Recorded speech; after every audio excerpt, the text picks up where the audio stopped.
Assalamualaikum warahmatullahi wabarakatuh. Bismillahirrahmanirrahim. Alhamdulillahi rabbil alamin. Assalatu wassalamu ala asrafil anbiya wal mursalin wa ala alihi wa sahbihi ajma'in. Amma ba'd. Pertama-tama marilah kita panjatkan puji syukur kehadirat Allah Subhanahu wa Ta'ala yang telah melimpahkan nikmat pada kita, terutama nikmat iman dan nikmat Islam dan juga nikmat-nikmat yang lainnya. Sholawat serta salam kami curahkan pula pada junjungan kita Nabi besar Muhammad sallallahu alaihi wasallam beserta keluarganya dan para sahabatnya. Para mustamiin sekalian, saya di sini Kang Ahmad Nasir bin Kiai Hasan Mustafa bin Kiai Abdul Ghani bin Kiai Ali Wanantar. Cuma sekarang berdomisili di Buntut Pesantren Kulon. Kali ini akan menyampaikan ceramah lewat YouTube, yaitu dengan judul Rukun Iman. Nah, rukun iman, kita semua orang Islam, kaum muslimin sekalian semua, dari mulai akil baligh sampai tua, itu diwajibkan atas mempercayai, mempelajari, mengamalkan rukun iman. Ada berapa rukun iman itu? Ada 6. Pertama yaitu iman kepada Allah. Kedua, iman kepada para malaikat. Nah, ketiga, iman kepada para nabi.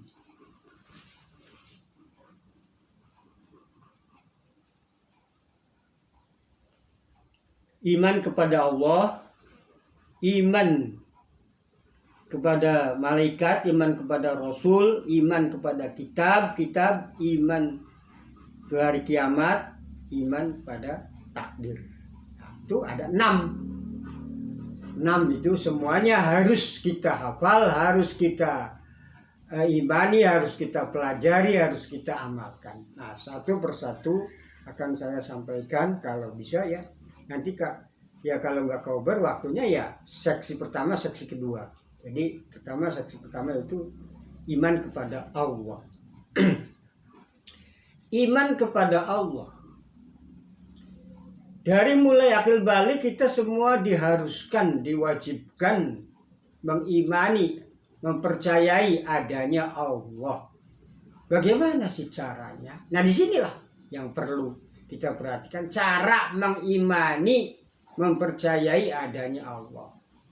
Jelas yang pertama yaitu kita lihat ngadah ke atas adanya langit, nunduk ke bawah adanya bumi, jelas itu ciptaan Allah. Tapi belum cukup cuma sekedar itu. Tapi ada yang perlu dipelajari. Makanya dari kecil anak TK, anak SD, anak MI, sekolah, sanawiyah, SMA, diberi pelajaran yaitu rukun iman. Yaitu diantaranya ada di sekolahan yang disebut aqoid seket. Disebutnya aqoid seket. Nah, sebelum saya menerangkan ini, saya terangkan dulu barangkali lupa. Dan jadi kita orang Islam itu menyebutnya bukan Tuhan, tapi Allah. Nah, ada yang protes kok dia di Pancasila kok tuh ketuhanan yang Maha Esa. Iya, karena di sana di Pancasila untuk 5 agama. Untuk 5 agama. Jadi pakainya Tuhan yang Maha Esa. Tapi kalau khusus untuk kaum muslimin, untuk orang Islam, orang mukmin, yaitu bukan Tuhan, tapi Allah. Apa sih bedanya? Ya ada bedanya. Kalau kita orang Islam menyebutnya Tuhan, tidak berpahala. Tapi kalau menyebutnya Allah, berpahala. Itulah bedanya. Dan juga saya kasih tahu, bentuk tulisannya yang namanya Allah, kalau ditulis Arab, ya begini nih. Nih, begini. Jadi, alif, lam, terus lam keduanya agak tinggi sedikit, terus ada tasjidnya, ada fathahnya berdiri, terus tamar buto kosong, terus sukun. Itu Allah. Jadi lamnya tuh yang tengah agak beda, agak tinggi sedikit dengan lam yang pertama. Nah, itulah. Terus ada tasjidnya, terus fathahnya berdiri. Nah, kalau ditulis dengan gedring, dengan Latin, A pertamanya pakai A, ini, pakai A besar, terus L-nya double. Walaupun L kecil gak apa-apa, L double. Terus A, terus H. Jadi bukan O, bukan. Jadi disebutnya Allah, tapi tulisannya Allah. Tulisannya Allah. Tapi dibacanya bukan Allah, tapi Allah. Itulah. Apa kok bisa saya diterangkan begini? Bedanya kalau menyebutnya salah, ya kita berpahala. Tapi kalau menyebutnya betul, ya berpahala. Malah kalau menyebutnya banyak, nanti akan saya terangkan di belakang. Nanti terakhirnya kalau menyebutnya banyak, ya luar biasa. Hebatnya. Nah, terus kita, supaya kita bisa mengimani, mempercayai, meyakini adanya Allah, yaitu kita dengan dipelajari. Ada pelajarannya di sekolah-sekolah itu yang disebut aqaid seket. Itu ya sifatnya Allah yang 20, sifat mukhalnya, sifat wajibnya Allah yang 20, sifat mukhalnya Allah yang 20, sifat jaiznya, sifat sunahnya 1. Terus ada sifat wajibnya para rasul 4,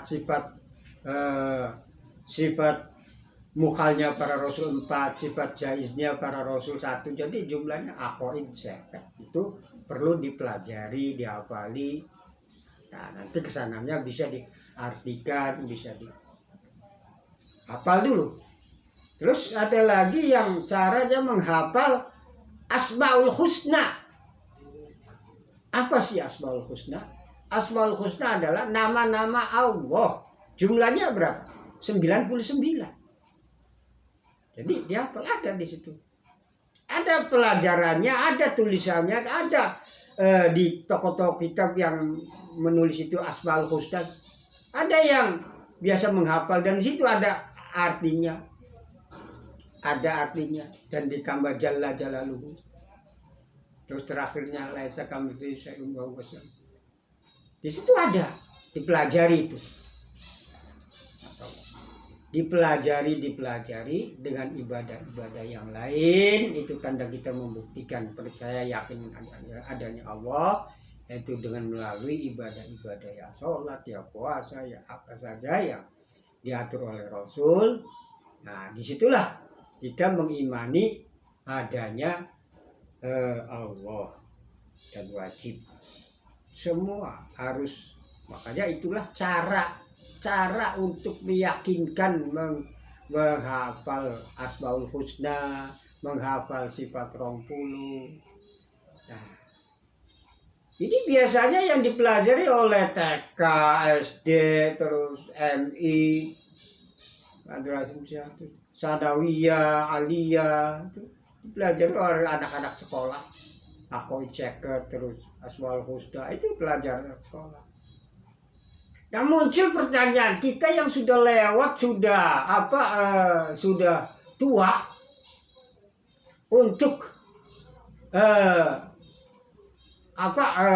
menghafal Asmaul Husna susah, untuk menghafal sifat 20 aqaid seket susah, yang sudah tua, umurnya sudah di atas 60, 70 kadang. Lalu bagaimana caranya? Saya kasih tahu caranya. Pertama, kalau cucunya mau, dia baca Asmaul Husna, di sampingnya suruh baca yang keras, lalu dengerin. Sifat 20 juga begitu. Cucunya suruh baca tiap hari, terus dengerin. Ada lagi yang luwih gampang lagi, walaupun jarang yang bisa mengamalkannya. Tapi dengan berat hati saya sampaikan nih, untuk mengingat Allah dan untuk jaminan orang yang mendapat jaminan dari orang yang sering membaca Allah, Allah, Allah, Allah, bagaimana caranya dan kapan waktunya dan apa jaminannya. Nah, disinilah yang perlu saya sampaikan dan perlu diperhatikan, perlu diamalkan. Caranya mudah saja. Kita sehabis sholat 5 waktu, ambil tasbih, tahu kan tasbih? Terus ambil batu 5 biji aja, taruh di depannya. Terus gimana? Terus ya baca terus habis wiridan, habis sholat apa, habis yang lain-lainnya sudah, akhir umpamanya berjamaah ya, udah berjamaahnya minggir ke sana, taruh batu 5, terus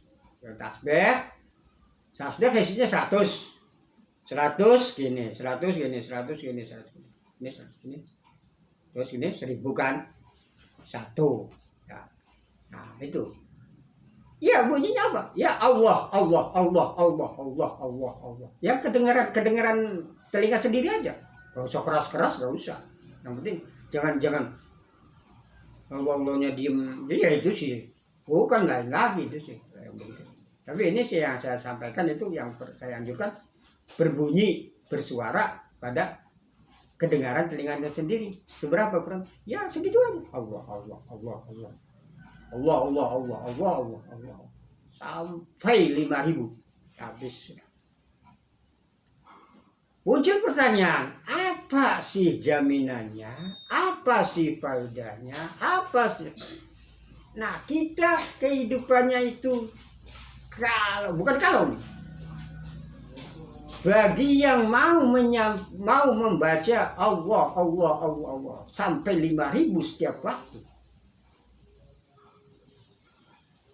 Faedahnya terutama yaitu kita mantap imannya, iman pada Allahnya, yakin pada Allah, adanya Allah, yakin adanya siksa Allah, yakin adanya rezeki dari Allah, yakin semua dari Allah itu, yakin semua. Nah di situ ada lagi mendapat ampunan dari Allah, mendapat keriduan dari Allah, mendapat anak yang soleh Allah, mati dengan husnul khotimah. Terus 5.000 paling berapa sih? Paling ya 10 menit atau lama-lamanya ya 20 menit lah, nggak sampai. Itu cara yang efektif, cara yang gampang tapi hebat. Terus ada lagi jaminannya, yaitu kalau orang masuk surga itu ada barisannya. Ada barisannya ini bagi yang setiap waktu Allah 5.000 itu barisannya adalah Nabi Ilyas. Nabi Ilyas, ya. Perlu saya sampaikan, Nabi Ilyas di sini nabi yang tugasnya menjaga daratan, dan dia masih hidup. Sampai sekarang masih hidup. Dan dia selalu bibirnya, mulutnya selalu Allah, Allah, Allah, Allah, Allah, Allah. Terus gak ada henti. Nah, ada suatu cerita, begini sedikit cerita. Nabi Ilyas itu didatangin oleh malaikat maut, malaikat pencabut nyawa, malaikat Israel, malaikat maut lah, yang mau mencabut nyawa. Nah, para malaikat itu kalau mau mencabut nyawanya para nabi itu terang-terangan minta izin kalau boleh. Kalau tidak mengizinkan, ya pulang lagi, tidak. Apa ada yang tidak mengizinkan? Ada. Termasuk ini Nabi Ilyas. Apa? Datang malaikat maut, dia menangis yang menangis yang ya luar biasa menangisnya. Menjadi. Ya, pokoknya menangis yang dengan menangis yang luar biasa. Menangis kayak orang istilah, kayak orang kepaten gitu, kayak anak yang meninggal, nangis. Setelah selesai menangisnya, kata malaikat, kenapa kok kamu mau dicabut nyawanya kok menangis? Iya, saya kan selalu bibir saya itu selalu Allah, Allah, Allah. Kalau dicabut nyawanya sudah selesai dong, berhenti, tidak Allah, Allah, Allah. Nah, di sini malaikat maut pulang ke Allah, laporan bagaimana, ya sudah, namanya itu tidak mengizinkan, ya sudah, jangan dipaksakan. Ini sampai sekarang masih hidup. Makanya orang yang selalu memperbanyak bacaan Allah, Allah, Allah, 5.000 sehabis sholat 5 waktu, jaminannya nanti masuk surganya ke barisan Nabi Ilyas, dan juga diberi umur panjang, juga diberi ampunan oleh Allah, diberi ridwan dari Allah, dan juga mendapat husnul khatimah. Dan juga bukan sekedar itu nih, saya sampaikan, kalau ada setiap kampung satu saja yang mau begitu, per kampung satu saja, tidak usah banyak-banyak, tapi tiap kampung ada orang yang sambil sholat baca Allah, Allah, Allah, 5.000. Tidak akan ada kejadian bencana, kebanjiran, kebakaran, gempa bumi, angin puting beliung. Itu tidak, gunung meletus. Ini karena sangat jarangnya, sangat tidak adanya orang yang menyebut Allah. Yang menyebut Allah aja bukan 1 kali 2 kali. Ini yang 5.000 ini yang bisa menjamin sampai Allah mencabut, mau laknat dicabut lagi. Ada di hadis kutsinya itu ada yang Allah itu mau memberi laknat, tapi kalau masih ada orang menyebut Allah, tapi Allahnya bukan 1 kali 2 kali, bukan 10 kali, tapi 5.000. Ya di sinilah, cobalah ada kalau ya setiap kampung satu saja per kampung, setiap ada orang Islamnya, Allah, Allah, Allah, Allah, Allah saja, tidak usah banyak-banyak, tidak usah apa, Allah, Allah, Allah, Allah. Caranya ya kayak begitu, pakai tasbih, gini 100 terus 100 terus 1.000, pakai kerikil atau batu 5 batu. Ya, udah. Ini yang perlu kita sampaikan, Emang yang namanya rukun iman di sekolahan-sekolahan, di sanawiyah, di madrasah itu semua mengajarkan, di santri-santri, tapi tidak nyampe ke situ kan? Tidak nyampe ke situ kan? Nah ini saya memberi kesempatan, memberi pengarahan untuk yang tidak ada kesempatan untuk belajar tentang Allah, yaitu Asmaul Husna, tidak sanggup mempelajarinya karena sudah tua, dan mempelajari apa sifat 20-nya sudah tidak sanggup lagi. Ya itu saja yang efektif, yang gampang, baca tasbih semua usah. Ini dengan yakin, percaya dan yakin, lalu amalkan, jaminan. Saya berani mengatakan dan berani mengajukan jempol bagi orang yang mengamalkan Allah 5.000 habis sholat, jaminan masuk surga barisannya Nabi Ilyas, jaminan husnul khatimah, jaminan anak cucunya jadi anak soleh, jaminan kehidupannya tenang, jaminan panjang umurnya. Nah, silahkan amalkan. Sekian saja, wal afu minkum, wassalamu alaikum warahmatullahi wabarakatuh.